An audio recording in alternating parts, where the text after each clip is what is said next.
2024 was a pretty awesome year for John Mayer gear and tones, and in this video I thought I would do a recap of the year with some incredible performances, highlighting some of the amazing shots of John's gear, some new amplifiers, new pedals that we saw John using throughout the year, and just kind of do a bit of a year in review as to all the things that we saw John doing gear and tone wise. So sit back and relax and let's close out 2024 with this John Mayer gear and review video. At the start of 2024, we saw two new Silver Sky finishes go into production. Faded Black Tea Satin, which was a highly anticipated finish that we saw John using a lot in prototyping during the Sob Rock tour, and then Venetian Blue also. Both guitars are available in maple and rosewood fretboard options. But yeah, Faded Black Tea Satin, that was pretty cool to see that finally be able to actually get into people's hands. Of course, in 2024 as well, the John Mayer solo tour continued and concluded. One of the coolest parts about this tour was seeing the Black One played more in 2024 than any other year since 2019. We saw it played in Copenhagen, Amsterdam, and Paris for performances of Gravity. Just seeing that guitar back in John's hands, it feels right. It just looks right as well. And of course his tones, as you're about to hear, sound absolutely incredible. It's running on. It's gonna send me to my knees. Oh, gravity, stay the hell away from me. Oh, no, no, no, gravity is taking better men than me. Now how can I be? Just keep me where the light is. Just keep me where the light is. Just keep me where the light is. Just keep me where the light is. Where the light is.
In March of 2024, Guitar Magazine Japan would release some of the best shots of John's gear that we had ever gotten as well. They did kind of a rig review of John's Blue Note Tokyo setup for the solo shows that he performed on the 29th and 30th of 2023, but the gear, besides the amplifiers, still carried over into his rig for 2024 for the conclusion of the solo tour. Just a brief highlight, because why not? We have the shot of the electric pedal board up, and we have the Boss RC500, the first Ibanez TS10, the JHS pedals, box it later, the blacked out Coulon Centaur, which in the magazine we learned from Jeremy, John's guitar tech, that the reason why they had blacked it out and it kind of looks like some crude kind of paint job or almost plastic dip was used for it, was that John was getting basically annoyed by the reflection of the chrome enclosure, that they just matted it for him so that it wasn't reflecting into his eyes. They did that back during the North American leg of the 2019 World Tour. But moving on from the Klon Centaur, we have the second Ibanez TS10, and you can look at the settings between the two. It's a little bit interesting how John has the two set up differently in the little markers, especially on the far left one. Then we have the Polytune 3 for the electric on the top right row, the Keeley Katana version 1, the Wayhuge Aquapus Mark II, the Providence Chrono Delay, and then lastly the Strymon Flint. And you can see the one cable is a bigger cable which would go out to the amp splitter and the system there. In terms of the signal chain, it'd be probably something like the Katana would be first going into the drive section, then you'd have the delays following everything. But that shot is absolutely incredible and one of the best shots we've ever gotten of John's pedal board. They then would also release a shot of the acoustic pedal board setup. And this acoustic pedal board setup is really interesting because this setup is split into two different signal paths, and that's because the Martin double neck that John was playing could actually split the signal with two cables going into the guitar so that you'd have two completely separate signals with the 6-string neck on the guitar and the 12-string neck. And on John's pedal board, the main acoustic guitar signal was also the 12-string neck signal, and then the 6-string one would be just the completely separate one. So on this photo here that you can see, we have two signals. The bottom row is the main guitar signal and the 12-string neck signal, and then the top row would be just the 6-string double neck only, which is why you have kind of the main labels there. But you have the TU3, the Strymon Night Sky, the Midnight Edition, I believe is what this one was called. You have the TC Electronics Infinite Sustainer, and then one of the Boss RC 500s for the main signal chain. Then the next one would be another Boss TU3 Mark 6 for just the double neck 6-string. You have the Strymon Cloudburst, the Boss DM101, and then another RC 500 also. There's a Moog EP expression pedal which is connected up into the Eventide H90, which is for the vocals. It's not actually for any of the guitar stuff. I saw the solo tour live and I could literally watch John, for clarity being one example, when he was kind of going into a little bit like the ooh, you could see him pushing the expression pedal down and adding reverb onto his voice. That was pretty cool to see him actually doing that live. When all I get's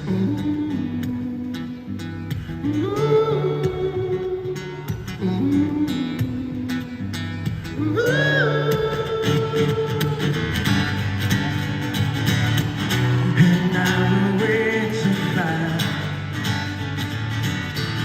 if this will last forever.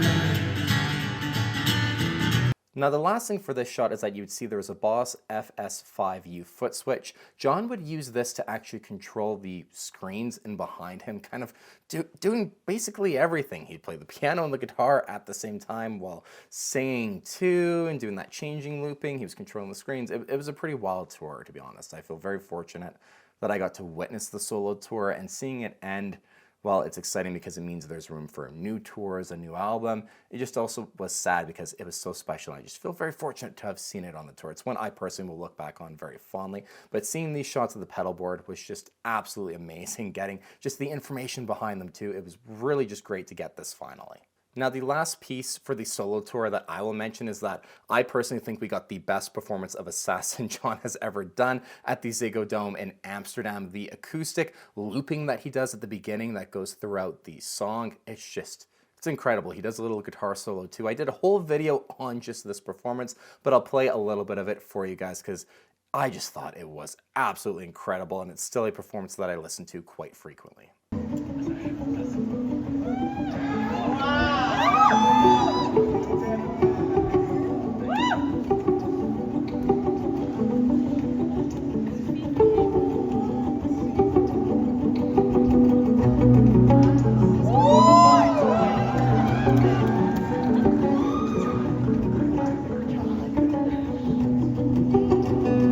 Working the dead man, when the roads are quiet, no one is around to check my recently yellow lights. gate is open, she's waiting in her room. I just slip on. Ooh, you get in, you get done, and then you get gone. You never leave a trace to show your face, you get gone. I should've turned around and left before the sun came up again. The sun came up again.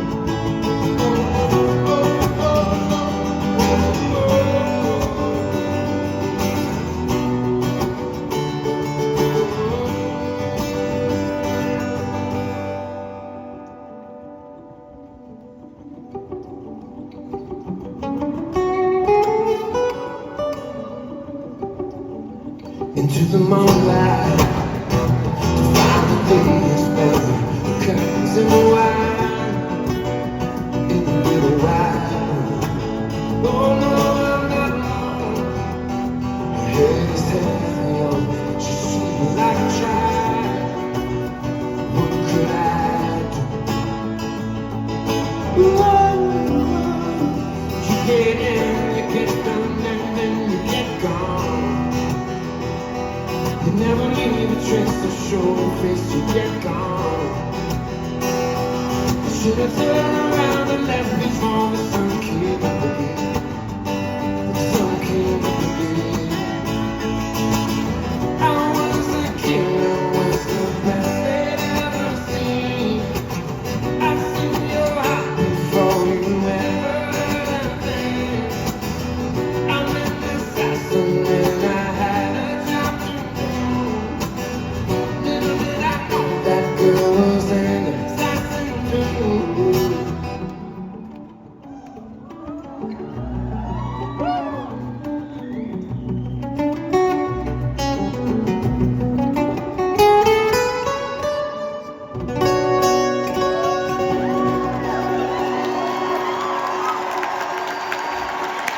On April 23rd, John and PRS Guitars announced something that a lot of you guys had been waiting for forever. Left-handed Silver Skies. The Lefty Silver Sky SE was finally announced, and hopefully the guitar has been selling very well, because I'd love to see a core Silver Sky left-handed model get released as well for all of you left-handed guitar players who watch my content and are fans of John Mayer. But the fact that they just did a left-handed Silver Sky at all was awesome. It was a really great moment, for sure a highlight of 2024, and it just made me really happy that a lot of you guys were able to finally get a Silver Sky and play it, for those of you who are left-handed. So definitely a moment worth shouting out in this video. In 2024, of course, we have the Dead & Company residency at the Sphere. Now, as it's going to be known as the first residency at the Sphere that Dead & Company did, because in 2025, we have another residency that they are going to be doing. And of course, I'll be covering all the gear, everything that John does, a bunch of the tones and stuff on the channel. But the first original Sphere run that the Dead & Company did was really awesome. A few highlights out of that for sure were John playing a master-built replica of Jerry Garcia's Alligator Strat. Definitely a cool moment, but what was easily better in my opinion was John actually playing one of Jeff Beck's own Strats. Basically, from what I understand, is that people who are running Jeff's estate wanted to get some of his guitars out in the hands of some people that Jeff was close to and Jeff knew. Jeff Beck being one of John's guitar heroes. You can clearly hear it in a lot of John's playing. You know, even the guitars he used, like the Jeff Beck Stratocaster he used for Heartbreak Warfare originally. So to see John playing one of Jeff's guitars was definitely a really awesome but bittersweet moment too, of course, because Jeff is no longer with us, unfortunately. But cool to see John playing one of his guitar heroes' guitars and doing just a really special tribute to him with his playing style too.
And this year as well, John bought at least one new dumble that we know of. It's a dumble Ultraphonics, and it's a Bandmaster originally. You can see in these shots that we have here the actual B for the Bandmaster wording on the guitar. It's covered by a little kind of label tape maker that just says dumble, but you can tell it's got the B there, the kind of enclosure and everything. It's a Bandmaster that was transformed and modded by Dumble to the Ultraphonics mod. This one just cosmetically is very wild. Emerald City Guitars did an awesome video where they went and grabbed some guitars in Oregon, and that's where they originally got that, and soon after we assume it ended up in John's hands, and then we saw him using it with Dead & Company at the Sphere. But to actually have a little bit more information around this amplifier is very cool as well, to get some really great shots of it, and John definitely seems to be loving it too, because he played it with Neil Young at the Harvest Moon Festival kind of near the end of 2024 in October. So he's using that amplifier a bit, and I bet we're going to see more of it in 2025 also. But seeing John with a new dumble, definitely cool, and the wildest looking Ultraphonics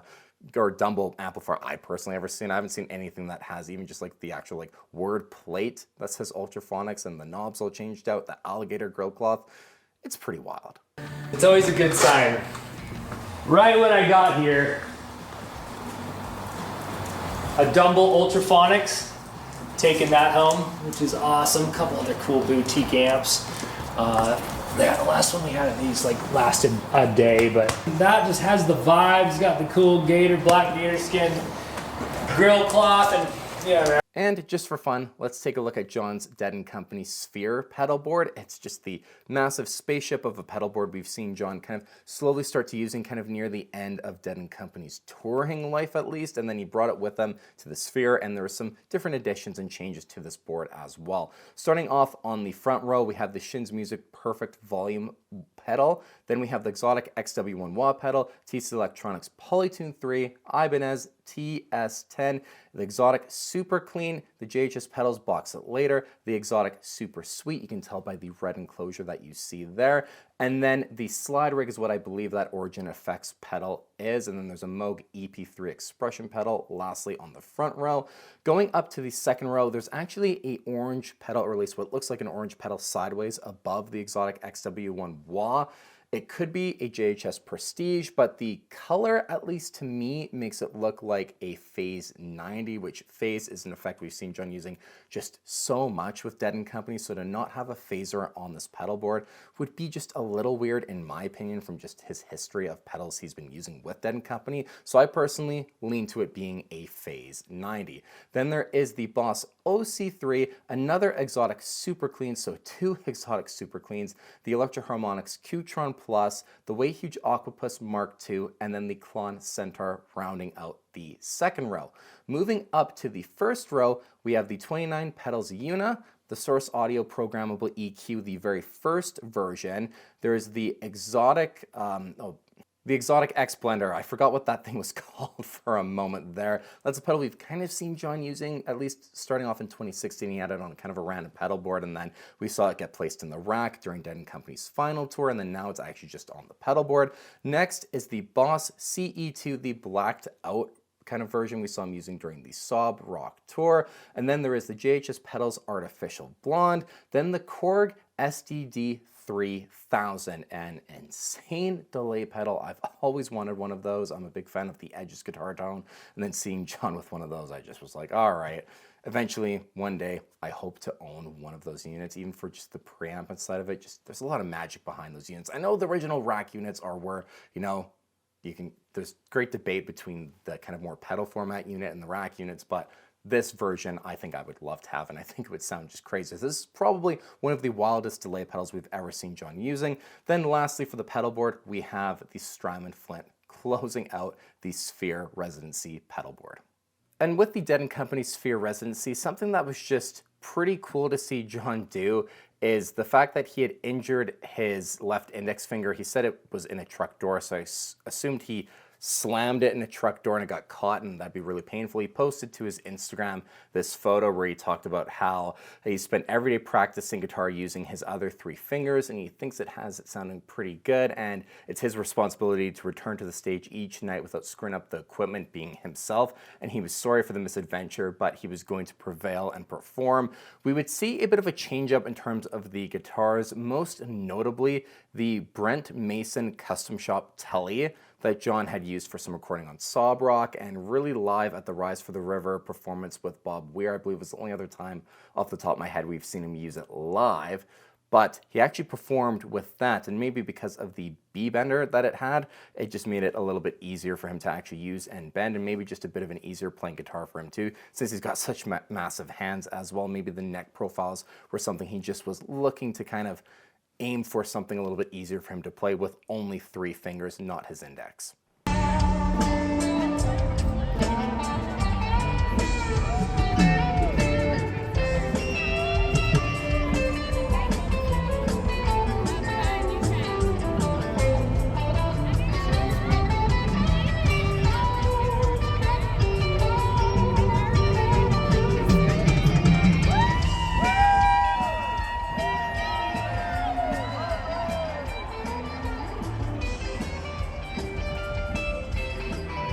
But still, the fact that John injured his primary finger, spent all this time practicing with the other 3, and then still sounded phenomenal. Like, you couldn't tell that he had missed a beat. He's playing some complex stuff still, and it was amazing. So just that perseverance that he did, and the fact that the show went on and he didn't let anyone down, it's kind of a cool moment of this year, and just something I always want to kind of shout John out for doing, because I feel like a lot of other guitar players would have just been like, oh, okay, I'm going to either hire a stand-in, or yeah, I'm just going to stick to playing chords or something basic because I can't do it, but not John. So just another moment as to why, you know, he's such a big guitar hero for a lot of us. And lastly, on October 10th, John Mayer and Ernie Ball released his own signature set of strings called the Silver Slinky. These had kind of leaked really early, I think like 2 or 3 months in advance. I'd seen all photos and everything of them, and there was a lot of hype behind the strings. I never even covered them on the channel because, yeah, even I thought the hype, the strings online, and just all the chatter about them, all the posts and everything, I thought it was getting a little ridiculous, and it's me talking, guys. Really cool that John did a collaboration set of strings with Ernie Ball. It's a gauge that's never been offered before. I'm sure they're amazing, and it's just nice that John actually developed a set that he really likes and then released them to the public too, because he could have just had a custom gauge and then never have let other people buy them. So the fact that it happened, I think, is really amazing. I just thought it was a bit much. They're still strings at the end of the day, so a little bit too much hype for these, in my opinion, for what they were. They're cool, just not like absurdly cool like it kind of felt like they were being treated as, if that makes sense. But just to quickly read John post about it. All my career, I've been experimenting with custom sets of guitar strings, and for the past few years, I've been working closely with Ernie Ball to develop what I consider to be the ultimate set for my playing style. Today, I'm delighted to introduce my new Silver Slinky signature electric guitar strings. The gauges are perfectly situated between 10 and 11 sets and feature special quarter wrap ratios. The tension is exactly where I've always wanted it. Big enough to get great tone, but nimble enough to finesse those vocal bends as we guitar players are always striving for. I've been using them for the past couple of years, and now it's time to put them in your hands. Head to ernieball.com for more. Wild to think that John has actually been using a custom set of strings from Ernie Ball for a while, a few years. It took that long, obviously, to develop them, for him to be kind of happy with them, and then to release them. Really awesome. I haven't played them yet. Maybe I'll get a parent to try them on my Strat, but if I ever got another Silver Skies, I don't own one currently, I would definitely put them on there, because it feels like they're probably designed for the Silver Sky in mind. Not that strings are specific to one guitar, but I just feel like they would go better with maybe that, and then just stick with regulars for my Stratocaster. But yeah, I'd love to try them eventually. I think they're pretty cool.